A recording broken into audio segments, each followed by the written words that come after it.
பாரதிய ஜனதா மாநில தலைவர் தமிழிசை சவுந்தரராஜன் செய்தியாளர்களை சந்தித்து வருகிறார். நேரலையில் பார்க்கலாம். இந்த திட்டத்தினால் அவர்கள் மகிழ்ச்சி அடைந்திருக்கிறார்கள். விவசாயிகளுக்கு இன்னும் சொல்ல போனால் பசுமாடும் எருதும் எருமையும் தோழனாக இருந்து கொண்டிருக்கிறது. அவர்களை சட்ட விதிகளுக்கு மீறி பலியிடுவது அவர்களுக்கு ஒப்புதல் கிடையாது. அதனால் விவசாயிகளிலிருந்து எல்லோரும் இதை எந்த நேர்மறையான கருத்தோடு வரவேற்க வேண்டுமோ அப்படி வரவேற்கிறார்கள். இதை வேண்டுமென்றே அரசியலாக்குகிறார்கள் எதிர்க்கட்சிகள்.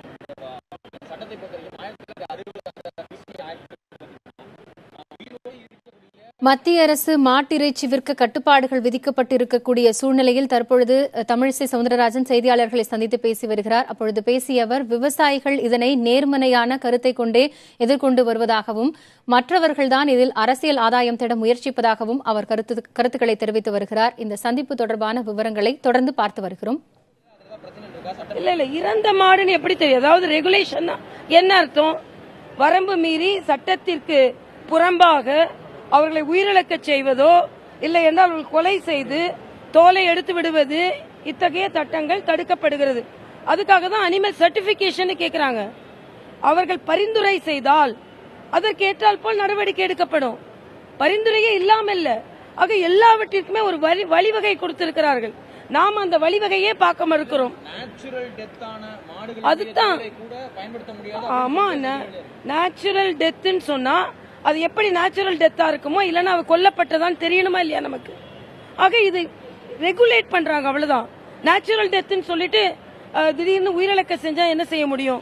ஆக அது மட்டும் இல்ல, இது சுற்றுச்சூழல் பாதுகாப்புக்கும் ஒரு முக்கியமான ஒரு பிரச்சனையாக இருக்கிறது என்பதற்காகத்தான் இந்த சட்டம்.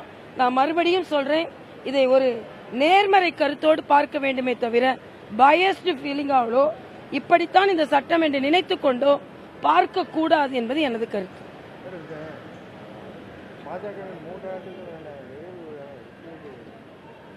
இல்ல, 3 ஆண்டு சாதனைகளுக்காகத்தான் எங்களது அகில பாரதத்தில் இருந்து மத்திய அமைச்சர்கள் வருகிறார்கள். ஆனா சகோதரர் ஸ்டாலின் சொன்னதை நான் கேள்விப்பட்டேன். மாநில அரசு எப்படி மத்திய அரசின் சாதனைகளை வெளியிடலாம், மத்திய அரசின் சாதனைகளை வெளியிடுவதற்கு அவர்களுக்கு என்று ஊடகங்கள் இருக்கிறது, மீன்ஸ் இருக்கிறது என்று சொல்கிறார். நான் என்ன கேட்கிறேன், மத்திய மாநில அரசுகளுடன் ஒத்துழைப்போடு தான் பல திட்டங்கள் தமிழகத்தில் நிறைவேறுகிறது. ஆக மத்திய அரசு இறைச்சிக்காக மாடுகளை விற்க தடை விதித்திருப்பது வரவேற்புக்குரியது என்று தமிழிசை சவுந்தரராஜன் செய்தியாளர்கள் சந்திப்பில் தெரிவித்திருக்கிறார்.